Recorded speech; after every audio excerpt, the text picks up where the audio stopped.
Welcome one and all to the Overdrive Show and welcome to the Curry Speedway racetrack here in Coimbatore. Today we've got the country's top petrol premium hatchbacks here, but this isn't your average comparison test. No, today we're going to answer the question, do you really have to spend a small fortune every time you want to come to the racetrack to have a bit of fun?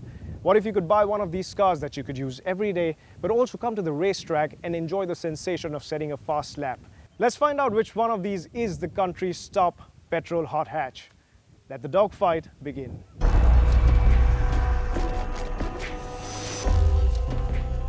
Track tests like these are the kind of working days that we at Overdrive signed up for.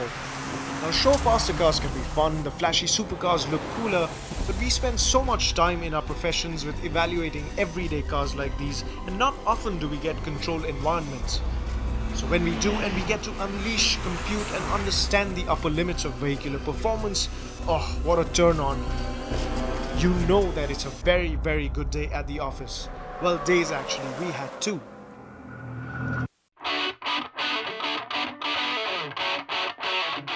12 of Team Overdrive's evaluators, each with their own distinct inputs, from the rookie newbies to the editor himself. The obvious eventual voice of Overdrive's combined evaluation. But this isn't just going to be heretic opinions for you fanatics to dispute, there will be proof in the form of lap times set by Aditya Patel. Yes, I know an introduction isn't really necessary, but bear with me. While you watch this, Aditya is currently racing in the Audi R8 LMS Cup, his second consecutive season. Is Aditya one of India's best in top racers? Is he one of the most successful figures in Indian motorsport in terms of international race wins? Does this Gujarati racer from Chennai run on Chicken 65 and Rasan fuel? Well, let's not debate any of this, shall we? When you're pushing these cars to the limit and the way we are doing them, with a professional like Aditya Patel behind the wheel, well, each of these cars exhibits a completely different dynamic character, and that's what makes this test very, very interesting. As a driver, it's always fun to put myself on the track. I mean, it doesn't matter what car you're in, as long as you've got a steering wheel, you've got four wheels, you've got a clutch pedal, a gearbox that you can actually change gears in. It's super fun. Now let's take a closer look at the cars, starting alphabetically.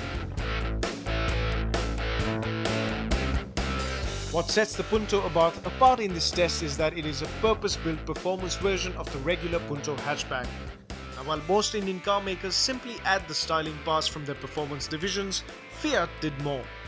They took a stock Punto, reduced the car's ride height, gave it better brakes all round, and added the well-known 1.4-litre Abarth-tuned T-Jet motor into the bay.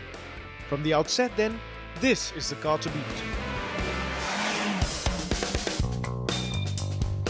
The first generation Figo is one of the best handling hatchbacks India has seen so far. After all, it is a Fiesta Mark V underneath. The new Figo uses an updated platform based on the older Figo, but gets engines that are a lot more powerful. And naturally, this tells us that the Figo will be a strong competitor. It is also the second car in this test after the Polo GT TSI to use an automatic transmission, a dual clutch no less. The Honda Jazz has always been the tuner's favorite compact, especially in Japan and the United States. It is known for its versatility, and the new generation model is no different. The centrally positioned fuel tank not only helps liberate more cabin space, but it also makes it a well-balanced chassis. So if you think the Jazz is just a dentist or a lawyer's car, let's wait for it to surprise you on the racetrack. Admittedly, we never really were fans of the previous i20, but the new generation Elite i20 changed all of that.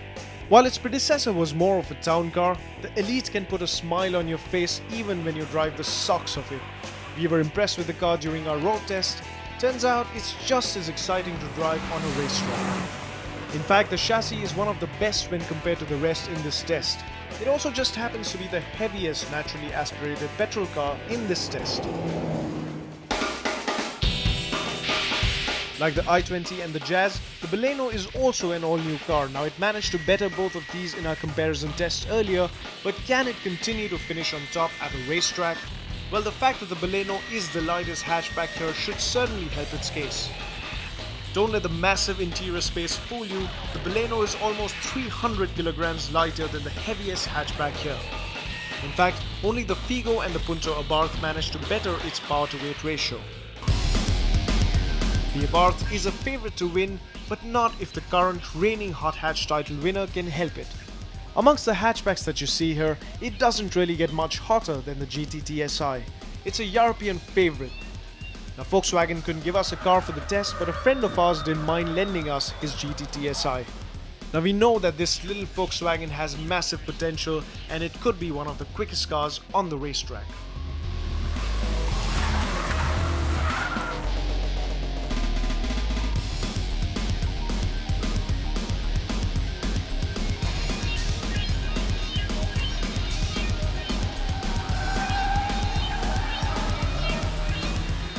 One aspect that we've tried to keep homogenized are the tires and the engine oils.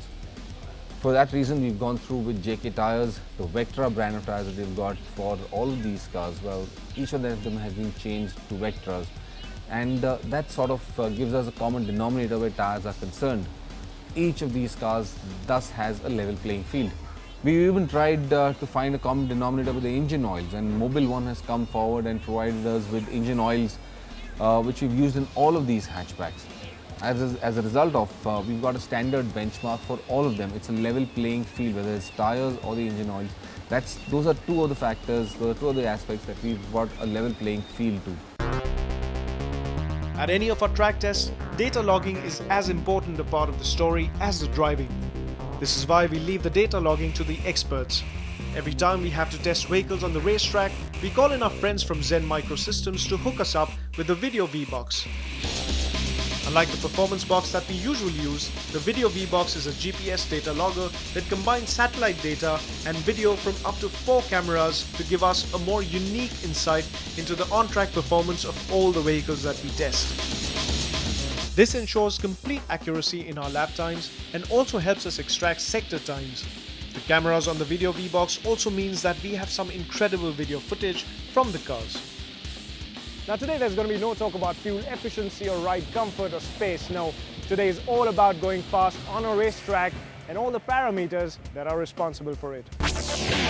Let's begin with the engine, the powertrain and the performance. There's a diverse mix of engines in this whole test, from 1.2 litres going all the way up to 1.5 litres, 1500cc. And each of these engines behaves in a very different manner. Each of them has been tuned to do different things. But the critical thing for us here at this track test is to evaluate just how responsive those engines are, just how they behave at a racetrack. The engine for sure, it was the Abarth. Because you just drive out of this pit lane, you're in first gear, you put your foot down and you go, whoa. The Punto Abarth, phenomenal car on the track. Third gear all throughout, and for a petrol, that's phenomenal drivability. But then there's other cars like the Ford Figo. Phenomenal engine, 1.5 litre, one of the biggest engines on this test. A fair amount of power as well. But then again, a transmission that completely lets it down.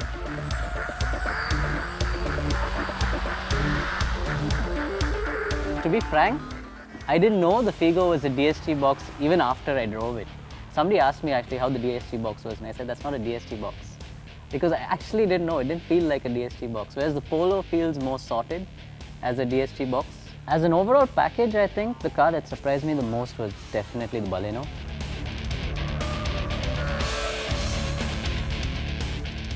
Let's take the Polo as well. One of the few cars with a turbocharger, a petrol turbocharger. 1.2 litres, but that turbocharger gets in a whole new level of excitement to that car. On a racetrack, the performance is only as good as the chassis or the handling. Power. Of course it's critical, of course these cars need loads and loads of it. But power is nothing if you can't put it down on a racetrack, if you can't let that power be delivered to the tires optimally. Now keep in mind, all of these cars, the suspension has been tuned for on-road driving, as a result of which comfort is of the highest priority, not racetrack dynamics. And yet some of them have been set up in a manner where, well, they quite nicely balance out on-track dynamics with on-road comfort. The Punto Abarth's biggest loss undoubtedly is its suspension setup, which is a bit old school. The Abarth, we expected it. It's got the strong engine and everything, but it just didn't have the cornering ability. You know, it's good on the brakes, it's It's good turning into the corner. After that, you're just all over the place. But the Baleno is good on the brakes, it's good on entry, good on power, good mid-corner. It's just something that I really didn't expect at all from the Baleno. The i20 coming from a lineage of Hyundais where the cars were a bit soft and spongy and never would be nice as a handling car. Surprisingly, the i20 was nice into the corner, nice out of the corner, pretty much okay. The Ford Figo's got one of the stiffest suspension setups on this test, and it nicely balances out on-road use with the on-track use. And it's absolutely sharp, it's absolutely pointed in the direction that you want to go. This car puts its foot right where you want it to be.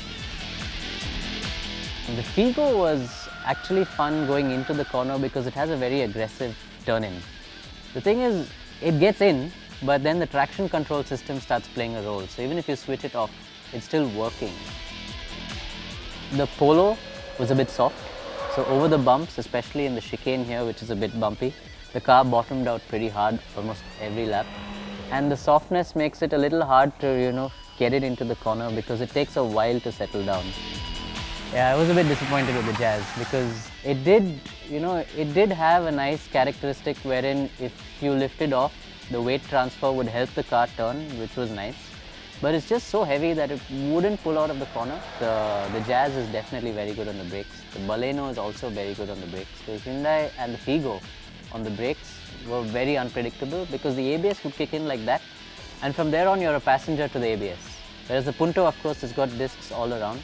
So the brakes worked very well in the Punto. Although we were carrying so much more speed going into turn 1, for example, I could still brake as late as I could in all the other cars. Ask a race car driver and he'll tell you that ergonomics play a massive role in racing.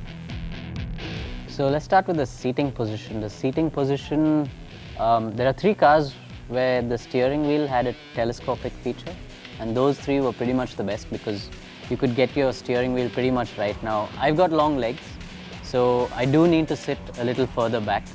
And the Baleno, the i20 and the Polo were the 3 cars that I could adjust the steering wheel to basically get myself comfortable in the car. The most uncomfortable was probably the Abarth because the steering is really far from you. You can't bring it close enough. On the track, it didn't matter whether the pedal was a little heavy or a little soft because when you downshift, you've got all your force on your foot anyway. When I've got my knees bent a lot, like for example in the Punto, you can't really heel and toe much, which is what you need on the track when you're downshifting. Some of the cars had very nice feedback. It felt nicely connected to the road. Some of the cars were disconnected and some were vague. Now, the i20, for example, was a bit disconnected because you knew the car was turning, but the steering wheel never changed weight. It was the same weight right through the corner from beginning to end, no matter how much load went on the tires. It's a bit unnerving on the racetrack when you've got the same weight. The Baleno felt more connected and it did weigh up just a little bit, but not that much. The Polo was the nicest again because it weighed up quite a bit. The more load you had on the wheels, the more it weighed up through the corner, which was very nice. And the hardest of the lot being the Figo. The Figo steering wheel was just scary. Go into turn 1 and then I wouldn't know which way I'm going to go because the steering wheel is moving around a lot. And it's also very thick, the Figo steering wheel. Would be nicer if it was a bit thinner and you could wrap your whole hand around it. Now there's been a lot of testing and talking, but time for the evaluations and the excuses is up.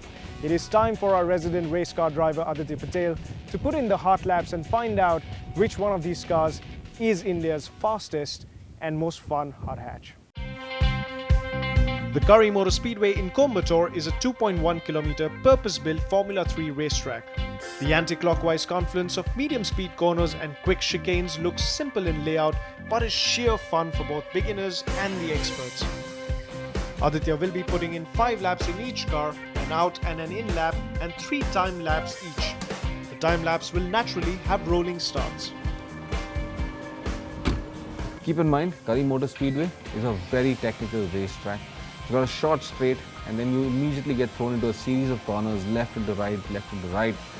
Out here at Curry Motor Speedway, you really have to stitch them fast and at very acute angles. As a result of which, most of these cars are put through a very demanding situation you have to have really good steering systems, you got to have very good suspension systems, you got to have very good tires to put all that power down and well get those lap times going faster and faster around Curry.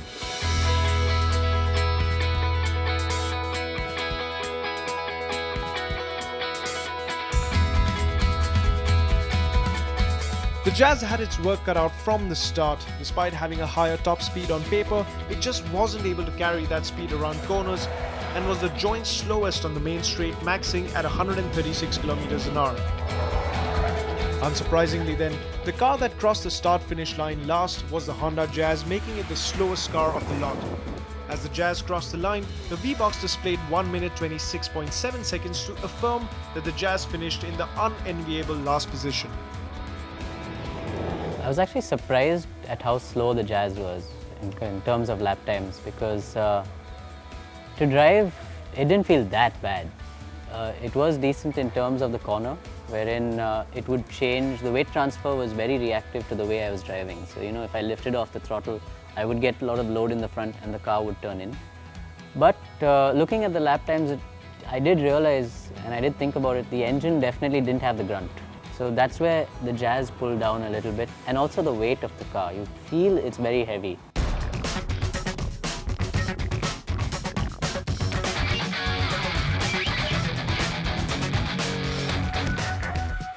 The i20's lap time could have been a few seconds quicker if it wasn't for the weak motor and the gearing. The Jazz and the i20 had identical Sector 1 timing, but then the i20 made up some time in Sector 2 and 3. It had the least power-to-weight ratio in this test, but what redeemed it to beat the Jazz was the chassis, as it was able to manage the corners better. It finally crossed the finish line exactly 1 second quicker than the Jazz in 1 minute 25.7 seconds. No other car in this test begs for more power than the i20. The i20, as far as the handling went, it surprised me. As far as its position among all the other cars, it didn't surprise me very much. I expected it to be in the middle, somewhere there. The car as such, the chassis is very sorted. It's nice when you turn into the corner because the car follows you through. It does then go into an understeer because the back end is very, very planted and the front starts to understeer. So that's where the i20 had issues, and also the engine. You know, from second to third, again the i20 was very, very dead. In fact, it was, I think, one of the only cars where I went all the way down the straight till the braking point in third gear. It did have its drawbacks, but as an overall package, it was a bit impressive in terms of handling, especially, that it wasn't as soft as you'd expect a Hyundai to be.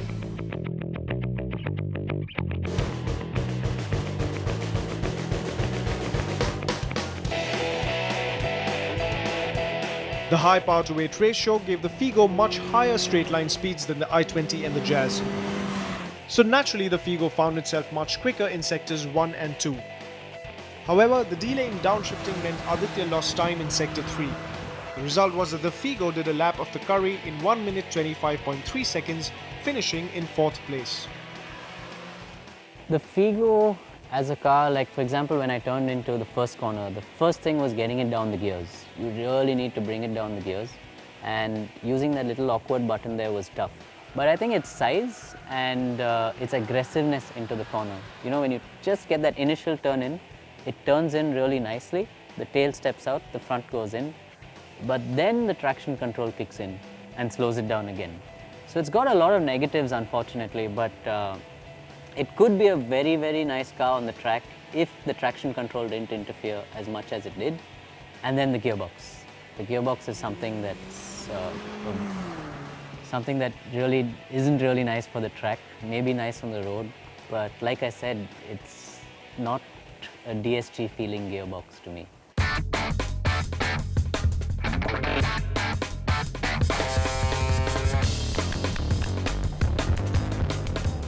Honestly, we anticipated the Baleno to do pretty well at Curry. Lower curb weights are directly proportional to faster lap times, but it actually went on to exceed our expectations.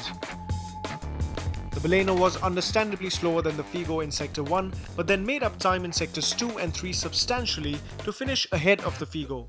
The Baleno finishing in 1 minute 24.4 seconds was the quickest around the lap in this test when compared to its naturally aspirated rivals, and was third fastest overall. The Baleno was a surprise package, not for the fact that it was the third fastest car, but for the fact that it was only a tenth of the Polo GT TSI. Now that I didn't expect, and I think it's gained most of its time through the corners, because the thing about the Baleno has got fantastic brakes. The ABS doesn't bother you so much. The turn in is really good, and the change in direction. On this particular track, you've got a lot of lefts into rights, and you need to change direction really quickly, and the Baleno can do that superbly. It's just you go left and you can go right immediately without having to wait for the car to settle. And you've got that feedback coming from the tires to the steering wheel, which makes you know how much grip you've got at what point of the corner. It's very surprising coming from the Baleno, because it's the last car I expected to give me so much feedback.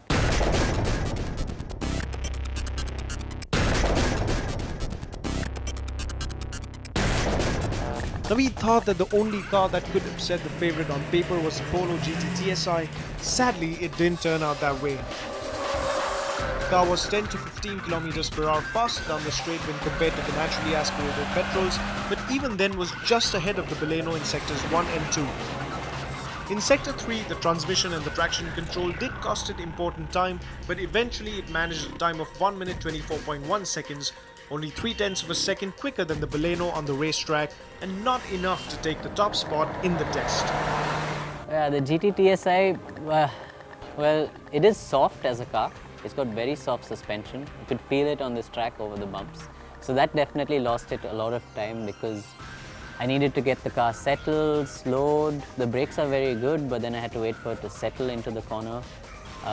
Then I had the gearbox issue for it not wanting to shift into the second gear.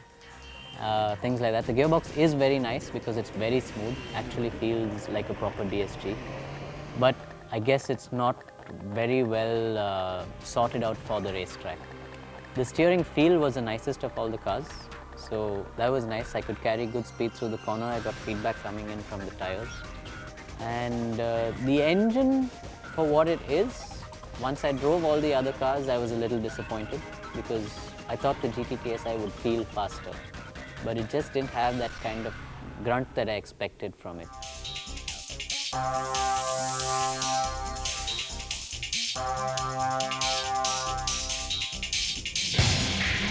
The winner then, as expected and by a huge margin which wasn't expected, was a Fiat Punto Abarth. This Desi Abarth proved that more power is really undeniable. The Abarth was way quicker down the straight, which already gave it a second's advantage over the i20 in the Jazz in Sector 1. It was even quicker to accelerate out of the corners in Sectors 2 and 3, even as the JK Vectras complained away. The Abarth crossed the finish line in a staggeringly fast 1 minute 21.3 seconds, taking the crown in this test by almost a 3-second margin. For sure, the Punto's power and the brakes to back up that power. It definitely didn't have the best handling, not even in the top 3 in terms of handling. I was very disappointed with that. But the power is so much grunt compared to all the other cars. It's just so much, it's unbelievable. And the brakes. You can brake with that much more speed at the same point pretty much as you can brake in all the other cars. So that was very, very impressive. That's where it gained a lot. The handling, unfortunately, I wish it had a slightly stiffer setup, because being an Abarth, you expect it to be stiff, but that kind of softness gave it a lot of wheel spin on the exit of the corners, because it was rolling a lot. So, so every time I turned right and then I went into a left, the roll was way too much, and I had to wait a long time before I could get on the power, because the wheels would start spinning on the inside wheel was light. So that's where, again, it lost a lot of time. So those things did make it a bit of a drawback. But if it's worked on a little bit, just a little bit, the Punto can be a much, much faster car. Well, after 2 days of non-stop driving, it all finally boiled down to those hot laps. As a result, what we know is that each car in this test has a desirable trait that we love. It also highlights the fact that each of them has traits that we aren't really fans of. It sort of begs the question then, what if there existed a car with the chassis of a Figo, the front-end grip of an i20, the steering from a Polo, brakes from a Jazz, and the motor from the Abarth made it to the Baleno's smooth transmission? Comes damn near close to perfect, doesn't it? But as things stand, the lap board has it. The Fiat Punto Abarth is the new king of petrol hot hatches in India, and it looks like it's going to take something rather special to dethrone it. Well, there you have it for all you petrol heads. You don't really have to spend all your life savings in order to get a fast car for the racetrack. Now the thing is, in India, these cars still come with a lot of compromises. There isn't one single perfect hot hatch for the Indian market. We do hope that the manufacturers bring in these hot hatches with the full Monty of performance upgrades for the enthusiasts. We'd also love to see an Abarth single make racing championship for that matter as well.